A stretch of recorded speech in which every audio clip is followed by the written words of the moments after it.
Salut tout le monde, je suis très contente de vous retrouver aujourd'hui dans une nouvelle vidéo, une journée dans notre assiette en Tunisie. Oui, donc ça fait quelques semaines qu'on est là, je crois que ça fait presque un mois. Si vous ne me suivez pas sur Instagram et sur YouTube, je vous invite à vite remédier à la situation parce que vous êtes au courant de tout en avant-première.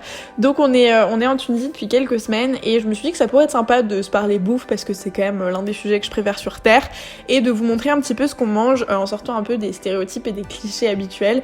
Là, c'est vraiment une vraie journée dans notre assiette, ce à quoi ça ressemble, avec un mix de à la maison et à l'extérieur.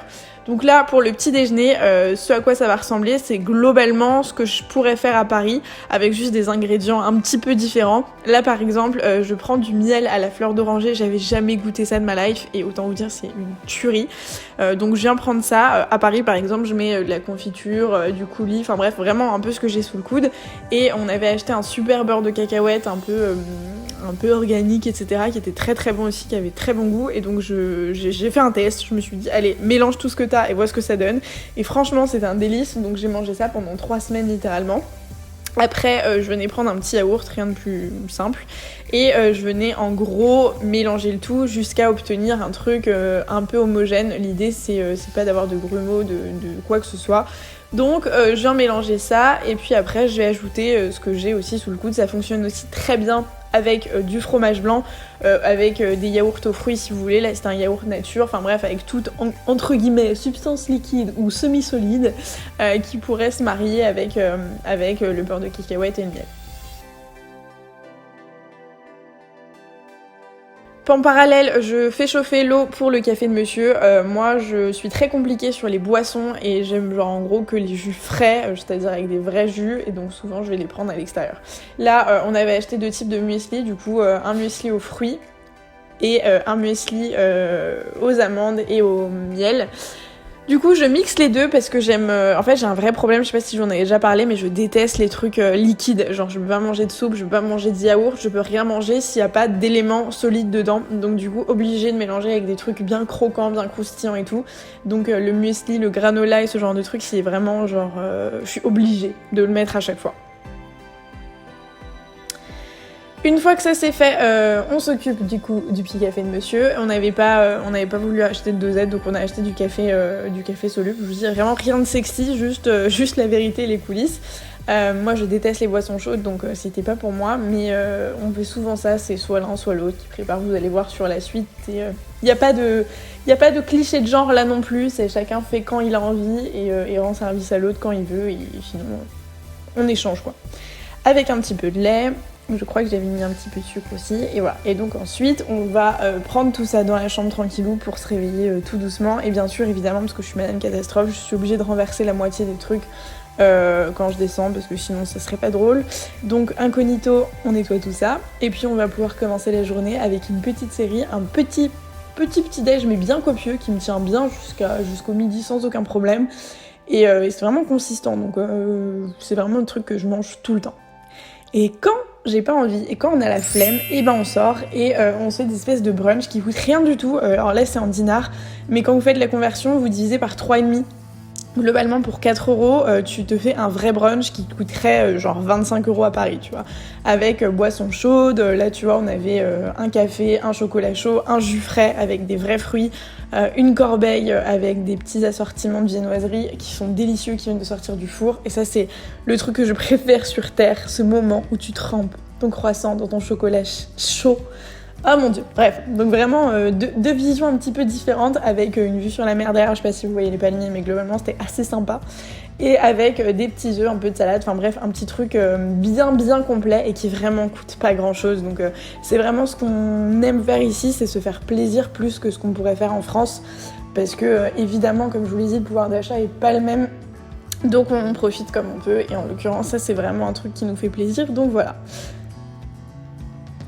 Ensuite, on va continuer la journée avec des petites visites, des petits trucs, des petits ceci, cela. On profite un petit peu du paysage, du soleil, parce qu'on a eu de la chance, il a fait quand même très très beau, donc ça faisait du bien au moral, et on a profité pour vadrouiller un petit peu à droite à gauche à côté de ce qu'on avait à faire de d'obligatoire et on a essayé de profiter comme on a pu et on rentre à la maison pour déjeuner. Alors c'est ce que je vous dis, ça dépend, parfois on déjeune à la maison, parfois on déjeune à l'extérieur. Là on avait fait des courses, on avait plein de choses à finir, du coup on a essayé de finir un peu les restes et alors monsieur avait envie de cuisiner ce midi, c'est ce que je vous ai dit tout à l'heure, ça dépendait vachement des fois. Et au programme ce midi c'était escalope panée avec des pâtes. Donc a priori rien de bien compliqué, c'est juste que ça prend un peu de temps quand on les fait à la main. Moi j'avais jamais fait ça de ma vie et ça c'est la recette qu'il préfère. Enfin, il aime bien faire ça, donc du coup on lui laisse un peu son kiff. Donc rien de très compliqué, vous prenez des nœuds neufs. En finale on a eu besoin de 3, on a rajouté un juste après. Ça, c'est le geste le plus technique au monde. J'ai beaucoup de mal, c'est débile, hein, mais j'ai beaucoup de mal à faire ça correctement. Donc vous faites comme si vous alliez faire une omelette finalement, ou des œufs brouillés ou quoi que ce soit. Bref, vous mélangez vos œufs. Ensuite, vous venez rajouter un petit peu de lait. Vraiment, nous, il n'y a pas de mesure. Il n'y a pas de tu prends 10 centilitres, 15 centilitres. Non, tu fais un peu comme tu le sens et c'est toujours comme ça que c'est le meilleur. Donc on rajoute un œuf parce que comme je vous l'ai dit, c'était pas suffisant. Et ensuite, on va venir saler, poivrer, enfin ajouter ce que vous voulez. Nous, on n'a pas grand chose en termes d'épices, mais si vous voulez ajouter des petites herbes de Provence, enfin ce que vous voulez, ce que vous avez sous la main et juste pour donner un peu de goût, vous pouvez aussi le faire.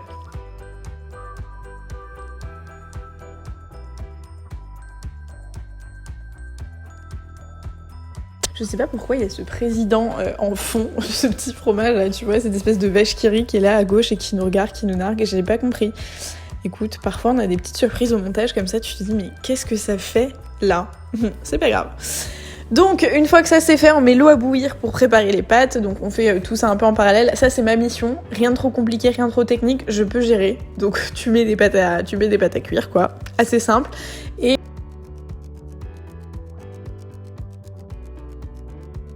Et du coup, on vient sortir les escalopes d'Inde, là en l'occurrence, et en fait, tu viens les badigeonner avec la petite préparation que tu viens de préparer. Logique, non? Donc tu les imbibes bien d'œufs pour que ça puisse en fait adhérer à la chapelure que tu viens préparer juste à côté. Et tu peux faire ça aussi en plusieurs étapes. Tu peux mettre un peu dans l'œuf, ensuite mettre dans la chapelure et ensuite recommencer cette étape si tu veux qu'elle soit vraiment croustillante avec une espèce de chapelure très très épaisse en fait. Nous on le faisait sur les morceaux petits et sur les grands on avait la flemme, mais voilà, vous pouvez aussi faire ça en 2 étapes, ça rend le truc encore plus croustillant, encore plus pané quoi. Et donc on va faire ça sur toutes les escalopes. Je vais pas vous montrer 1000 ans parce que ça va durer très longtemps, mais le mouvement est assez simple. Il faut juste s'assurer qu'il y a de la chapelure un peu partout. Sinon à la cuisson ça se voit, ça fait des trous et ça croustille plus. Et quand tu veux faire des escalopes panées, le but c'est quand même que ça croustille. Donc voilà. Il y a un truc que j'ai trouvé assez drôle, c'est que globalement nos escalopes ressemblaient à des raies tellement elles étaient immenses et ça nous a bien fait rire. Voilà, c'était la petite anecdote du jour. Là, regardez, oui, là par exemple, voilà, on refait une deuxième couche juste pour vous montrer un peu l'exemple, ça réadhère, etc. Donc en attendant, les pâtes sont cuites. Donc je me suis rendu compte, comme à chaque fois que je fais des pâtes, que j'en ai fait 10 fois trop, mais au final c'est pas plus mal parce que du coup ça durera plus longtemps, enfin on les conserve et on pourra les manger le soir, le lendemain ou quoi que ce soit. Donc en fait à chaque fois qu'on se trompe un peu, on est bien content au final parce qu'on se dit qu'on n'aura pas à recuisiner. Donc ensuite on vient mettre ça à frire sur un petit peu, beaucoup, on va pas se mentir, d'huile d'olive.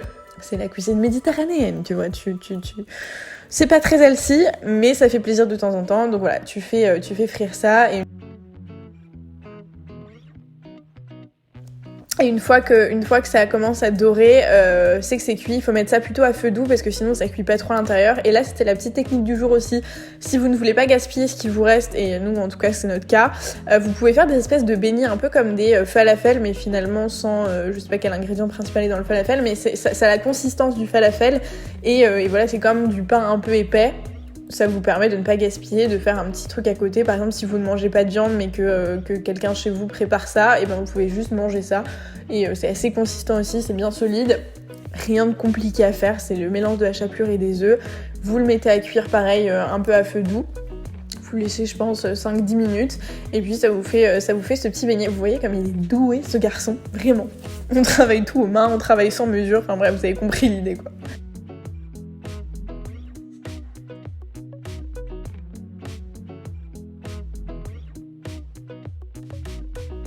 Hop, et pendant que ça cuit, on passe à table du coup, parce que ça avait bien mis un bon, je pense, 20-30 minutes quand même à se préparer tout ça. Les escalopes panées, c'est quand même pas très rapide.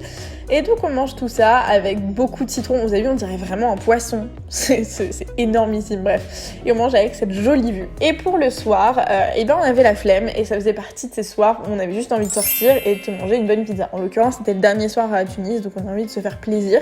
Voilà ce qu'on a mangé. J'ai pris une pizza végétarienne, monsieur a pris une pizza 4 fromages, et l'autre monsieur a pris une pizza au thon, et c'est toujours très bon. Et ça coûte vraiment pas très cher. Les prix sur la carte sont les prix français en gros. Si tu payerais en dinars ce que tu payes en euros, sauf que dans le change, tu gagnes 3,5. Donc c'est assez monstrueux. C'était très bon. Et en dessert, cette pizzeria propose une succulente tarte aux pommes qu'on a dévorée. Donc voilà, j'espère que cette vidéo vous a plu, que vous aimez toujours autant le sujet. Si c'est le cas, n'hésitez pas à mettre un petit like, ça me ferait très plaisir, à vous abonner à la chaîne. Moi je vous laisse, je vous fais plein de gros bisous, je vous retrouve dans une prochaine vidéo. Ciao!